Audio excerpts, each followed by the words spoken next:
Bonjour à toutes et à tous et bienvenue dans cette nouvelle vidéo. Aujourd'hui on se retrouve pour parler de matrimoine et de la place des femmes et des œuvres écrites par des femmes dans la recherche littéraire. Pour ceux qui ne me connaissent pas, je pense qu'une petite présentation s'impose pour que vous sachiez d'où je pars, quel est mon rapport, mon lien avec le monde de la recherche et pourquoi est-ce que j'en viens à parler de matrimoine. Alors, je m'appelle Lia et je suis actuellement doctorante en première année en littérature comparée et je m'intéresse tout particulièrement aux mythes et surtout aux mythes féminins dans la littérature allemande et étrangère. J'ai fait un bac littéraire, ensuite une licence de lettres, puis un master de lettres. Autant dire que j'ai parcouru du chemin et que je connais, je pense, très bien le monde de la littérature, du monde de la littérature à l'université, ce qui est encore plus particulier. Je tiens quand même à préciser que ce que je dis n'engage que moi, c'est mon expérience personnelle. Évidemment, toutes les facultés sont différentes, tous les profs de fac sont différents, donc prière de ne pas crier au scandale et de rester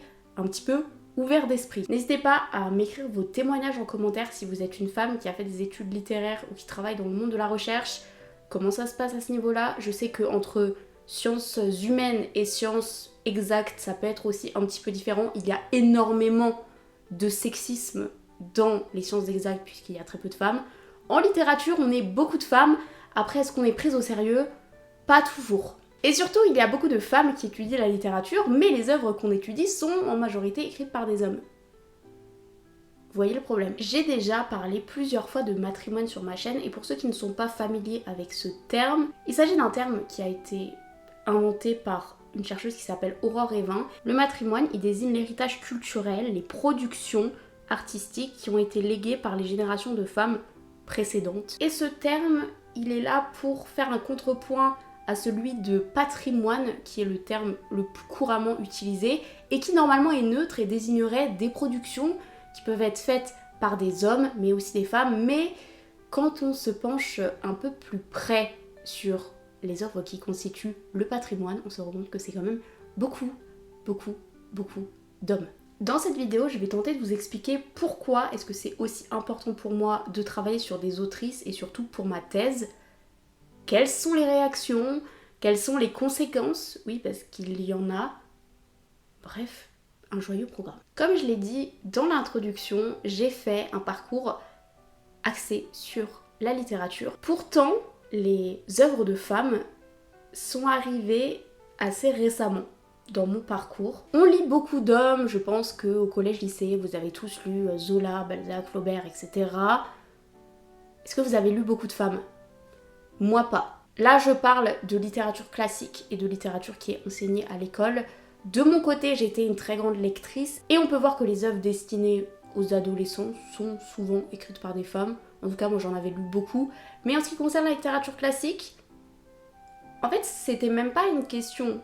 Je m'en suis pas rendu compte jusqu'à ce que je tombe à la fac sur des professeurs spécialistes du matrimoine qui nous ont fait étudier beaucoup d'œuvres écrites par des femmes, par des autrices dont je n'avais absolument jamais entendu parler, alors qu'elles ont marqué l'histoire littéraire tout autant que les hommes. Pendant ma licence de lettres, j'ai pu découvrir les écrits de Marie de France, d'Annie Ernaux, de Rosemonde Gérard, qui est devenue une de mes autrices préférée de tous les temps. Et c'est là que je me suis rendu compte de l'énorme fossé. C'est-à-dire que les femmes ont beaucoup écrit, et pourtant, peu sont passées à la postérité, et dans la recherche littéraire, personne ne s'occupe des œuvres écrites par des femmes, à part les spécialistes du matrimoine. Et le peu d'autrices que j'ai lues en dehors de ces cours sur le matrimoine, c'était toujours pour parler de la condition féminine, du combat pour l'égalité des sexes, ou alors quelques poèmes d'amour de Louise Labbé, en tout cas un seul qu'on voit partout. Mais toutes les autres thématiques restaient l'affaire des hommes. Les hommes écrivent pour la justice sociale, les hommes écrivent sur la guerre, les hommes écrivent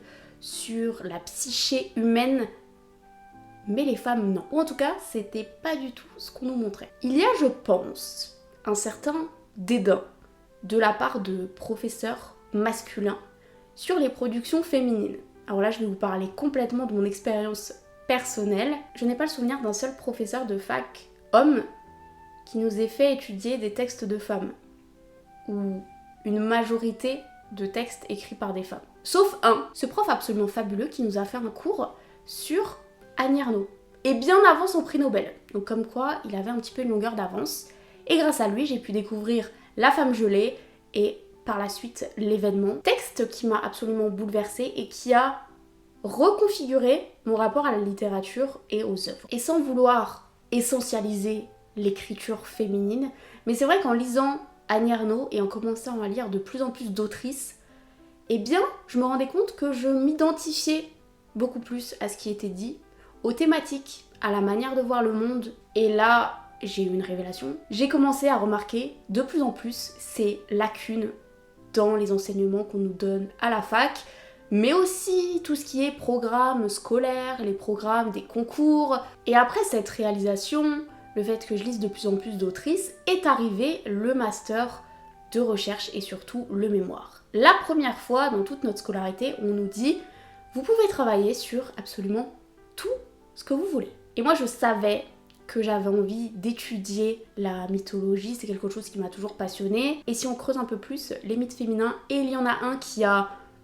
bouleversé ma vie et qui me hante et qui me suit depuis maintenant 7-8 ans. Il s'agit du mythe de la Lorelai, cette fameuse sirène ou sorcière du Rhin. J'ai toujours aussi eu une grande passion pour la littérature allemande, ce qui a dû aider. Mais bref, Lorelai, ça a été une figure assez clé dans ma construction personnelle. Et en commençant mes recherches, je me suis rendu compte que ce mythe féminin a été beaucoup écrit, du moins au début, par des auteurs masculins. Mais est-ce que c'était pas plus intéressant d'étudier cette figure féminine à travers des œuvres de femmes? Et c'est comme ça que je me suis retrouvée à plonger la tête la première dans le matrimoine allemand. Du coup, j'ai commencé à travailler avec ma directrice de recherche sur cette thématique.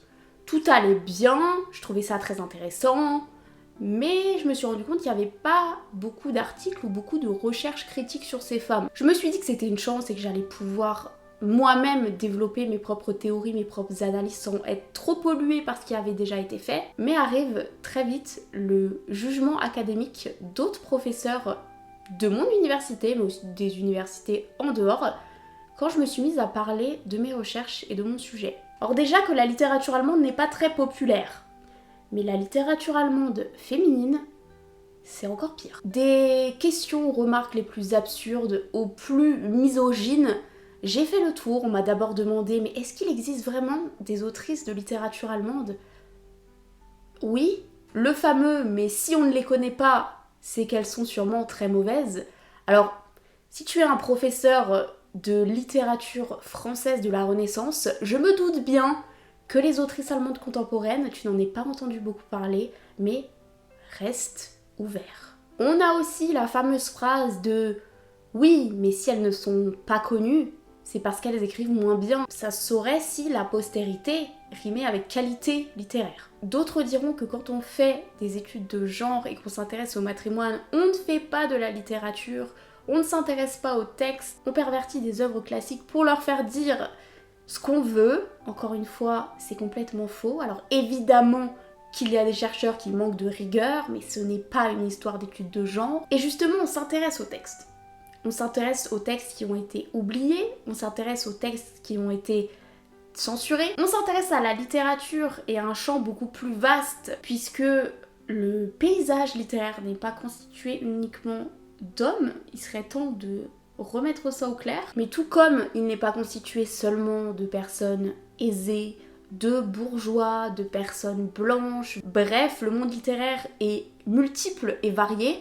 Aussi, je ne vois pas pourquoi on ne pourrait pas étudier cette richesse et cette multiplicité et qu'on devait se cantonner à quelques auteurs qui rentrent bien dans les petites cases. À quoi bon s'intéresser à des textes qui ont déjà été vus et revus si c'est pour en dire toujours la même chose? Alors oui, bien que je ne m'en sois pas rendu compte dès le début, travailler sur des autrices et travailler sur le traitement des personnages féminins, c'est un acte qui est vu dans la recherche comme militant. Et j'aimerais beaucoup qu'on en soit à l'étape d'après où ce n'est absolument pas une question et où on étudie des œuvres de femmes autant qu'on étudie des œuvres d'hommes, parce que c'est important, intéressant et qu'elles représentent la moitié de la population quand même. Même si elles n'ont pas eu tout au long de l'histoire les mêmes chances d'être publiées, de pouvoir vivre de leurs plumes, etc., il serait temps de leur redonner de la lumière. Il est temps d'analyser, de décortiquer des œuvres de femmes, de les prendre au sérieux. Alors oui, il est vrai que j'en ai un petit peu marre d'être face à la condescendance de profs masculins plus âgées, qui me voient arriver dans les colloques et qui, parce que je suis jeune, parce que je suis une femme et que je parle d'œuvres de femmes, ne me prennent pas au sérieux et vont trouver n'importe quelle excuse et n'importe quel prétexte pour critiquer ma recherche, pour dire que je n'ai rien compris, pour dire que je ne travaille pas sur les bonnes œuvres. C'est un petit peu frustrant et comme je vous l'ai dit, la majorité des élèves et des étudiants qui étudient la littérature sont des femmes. On manque de représentation et si j'encourage de tout cœur aux femmes qui font de la recherche de s'intéresser aux œuvres et aux productions des femmes, j'encourage aussi les hommes à ne pas considérer que c'est notre travail en tant que femme d'étudier le matrimoine. Vous aussi, étudiez le matrimoine, faites des recherches sur les autrices, faites étudier à vos élèves des œuvres écrites par des femmes, et pas seulement pour parler de notre condition, des combats auxquels on se livre, mais aussi toutes nos expériences de vie, la multitude de personnalités et de façons d'écrire. Prenons les femmes au sérieux, prenons les autrices, prenons les chercheuses au sérieux. C'est pas une quête secondaire, ce n'est pas un caprice, ce n'est pas un militantisme complètement aveugle. Quant à vous, si vous voulez une vidéo très détaillée et très longue sur le matrimoine, j'en avais fait une l'année dernière avec Léa, qui est une amie à moi et qui est également une chercheuse qui s'est spécialisée dans le matrimoine. Je vous mets la vidéo dans le petit i. J'espère que cette vidéo vous aura intéressé, vous aura plu, vous aura fait vous poser des questions. On se retrouve dans une prochaine vidéo. D'ici là, je vous souhaite de très belles lectures, une bonne soirée, une bonne journée et je vous dis à bientôt. Salut!